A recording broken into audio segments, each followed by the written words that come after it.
afternoon and thanks for joining us. I'm Judy Simpson. For the first time in its 225-year history, the University of Vermont now has a permanent display that showcases the university's most accomplished faculty.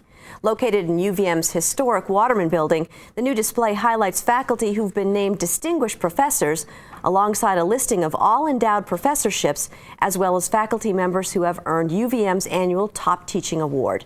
The display was conceived and created by a UVM Associate Provost who spoke with Across the Fence's Rebecca Gollin about the display and about the contributions and commitment of UVM's most accomplished faculty. There's a new permanent display. What is it? It's a display that celebrates and commemorates the accomplishments of our outstanding faculty. And this is something that UVM has been doing for a very long time, recognizing the work of its scholars. And what we decided to do was to memorialize that in one location. So in the display, what you will see is the University Distinguished Professors. That's an award that was created in 2009 by former Provost John Hughes. And it's the highest recognition given upon the faculty at UVM. You can also see in the display the names of our Krebs Maurice Award winners, and these are the teaching awards to our most outstanding teachers and pedagogical scholars. And the other part of the display are the faculty who hold endowed professorships and chairs.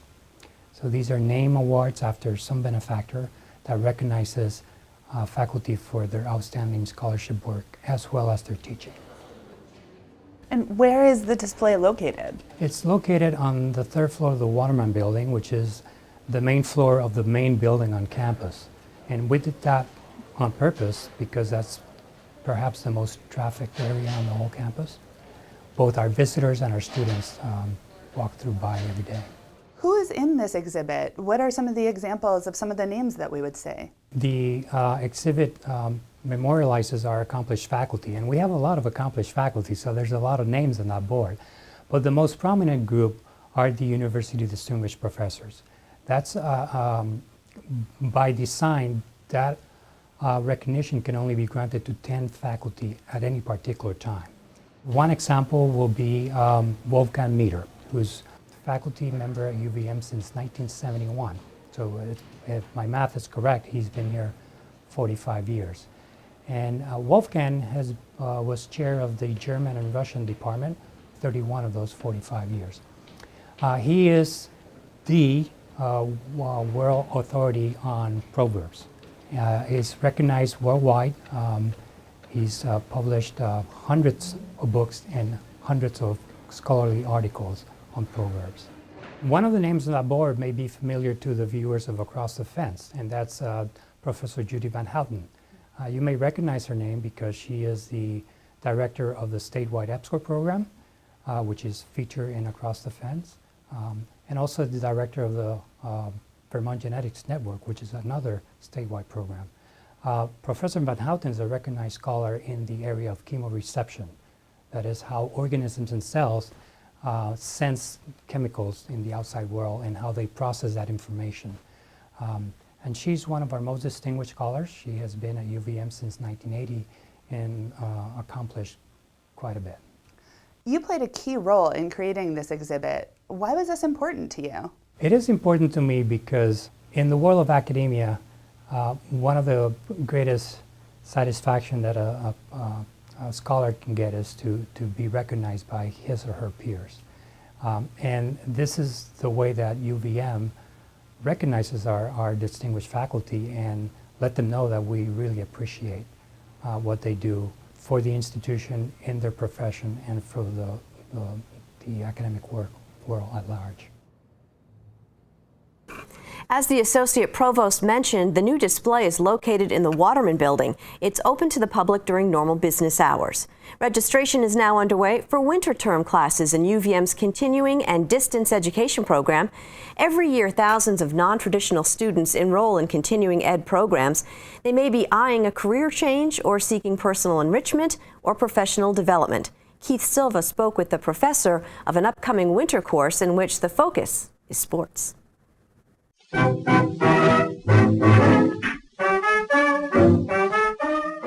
Sports in the 1920s is called the Golden Age, a time when names like Red Grange, Jack Dempsey, and Lou Gehrig were all the rage. Well, it's a time of amazing prosperity in the United States, but Dan Lerner teaches The Golden Age of Sports. It's an online course from UVM's continuing and distance education. The 1920s is a decade that has nicknames like the Golden Age, the Jazz Age, the Roaring 20s, and it was a time in American history of incredible prosperity for many Americans, not for all Americans. It's also a time of sort of looking inward. World War I had ended. It was a time of cities. The 1920 census is the first moment in American history where we could say more Americans live in cities than don't live in cities, and that was a really big change. It's also a time of mass media. Journalism really exploded in the 1920s, and of course a really new important technology there, which was radio, invented in 1920. It's an amazing time, but it's also a time full of conflict as the country became modern, and not everyone in the country was happy with that. Lerner uses the history of sports as a lens to examine the social, political, and economic impacts happening in 1920s America. At a time when the economy was booming, the wealth that was being generated wasn't very equally distributed. And for a lot of people, it was a difficult time. And some of those people have been, occasionally lost to our older history textbooks and have been rediscovered in the last couple decades by historians.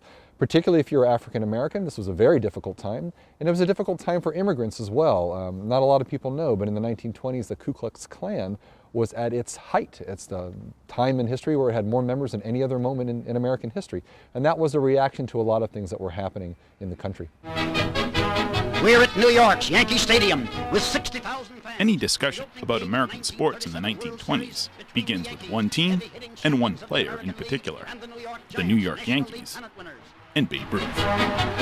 What Babe Ruth did for baseball, Henry Ford was doing for automobiles, and Bruce Barton was doing for the world of advertising and journalism.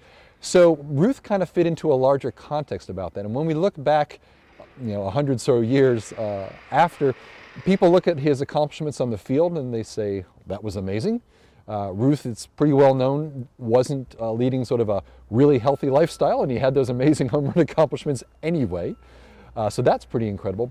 But the idea of an icon, of being larger than life, something that people could sort of have a touchstone to and say, wow, that's a little symbol of America, I think that still rings true with people. Although now in sports we find those kinds of icons in lots of different places, not just in baseball and not just men. Ruth's first year as a Yankee was 1920, the year after Major League Baseball suffered its biggest scandal. In 1919, the Chicago White Sox were accused of taking money from gamblers to lose the World Series. Fans were left to wonder if the sport was legit. Baseball was the national pastime at that moment, and to see the pinnacle accomplishment, winning the World Series, or rather losing the World Series for the White Sox, to see that tarnished by gambling was really pretty terrible.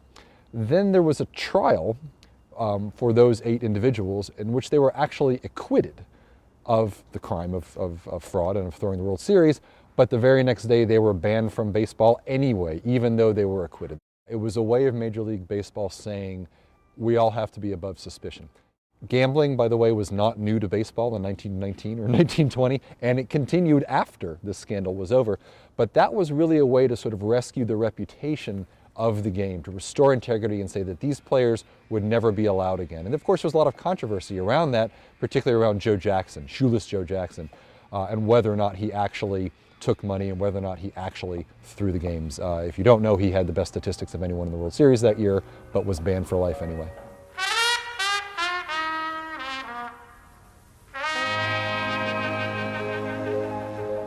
Besides baseball's best, Lerner spotlights other athletes of the age who went farther, further, and faster than anyone ever had.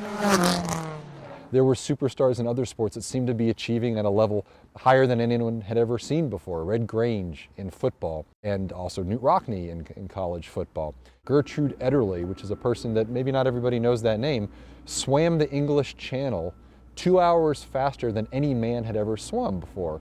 And there were a lot of critics about women in athletics. They didn't think women were strong enough or tough enough to do that, and she proved them otherwise. In tennis, there were people like Helen Wills Moody, who won championships over and over and over and over. And it was that level of accomplishment that I think sort of led us to give it that catchy name, Golden Age of Sports. The other thing I think sports do for us is they can provide a mirror to what's going on in American life, and they can provide a stage. This is actually an essay question I often ask my students in this Golden Age of Sports class. How can sports function as a mirror to show us things about other things happening in American life? Or how can they act as a stage and be the place where certain things that are happening in American life actually get played out?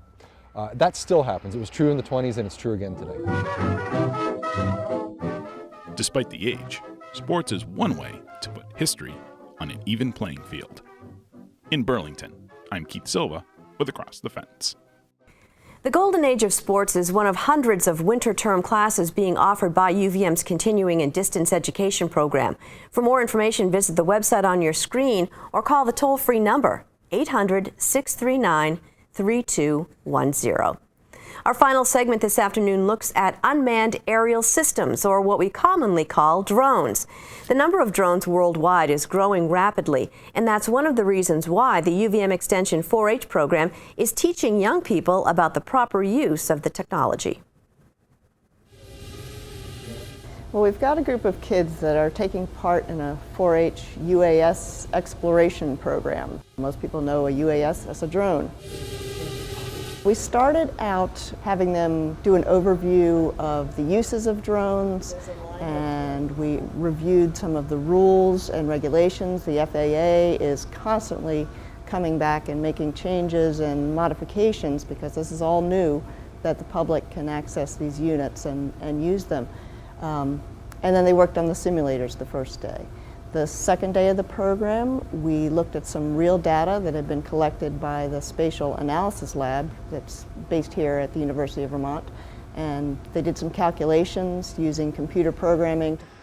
Right now, behind me, they are working on with a simulator, a flight simulator, and getting the feel of how the switches interact with a virtual drone.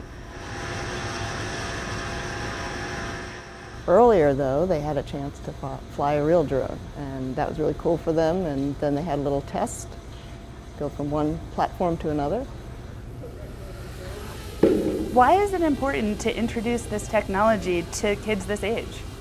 Well, they're excited about it, and this generation is going to be doing a lot with these UAS units. There are a lot of applications, agriculture, bridge inspections, rescue missions, and so it's important for young people to find out about all these uses and to come up with new ideas, how to use the technology to do good. Some people think of using drones as playing with toys, but in this program, this is a science tool. You're teaching science here. How does it work? It can be something that people enjoy just for a hobby, and one of the things they saw on the first day was there's actually something called drone racing or UAS racing. But yes, for me, I look at it as a way of getting kids excited about science and technology, and so that they're going to be able to maybe go into these fields. They've learned a little bit about what you have to do to become somebody that works, say, at the Spatial Analysis Lab, and they've seen some real-world applications that are helpful to society. Down, rotating right, left, and then moving forward, back, left, right. You want to press take off. What do you want the youth who are participating in this program to take away from it?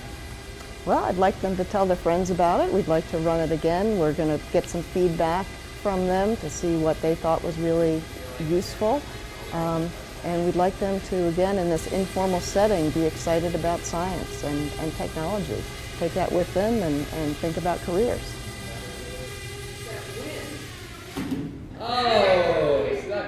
A perfect landing. That's our program for today. Thanks for joining us. I'm Judy Simpson. I'll see you again next time on Across the Fence.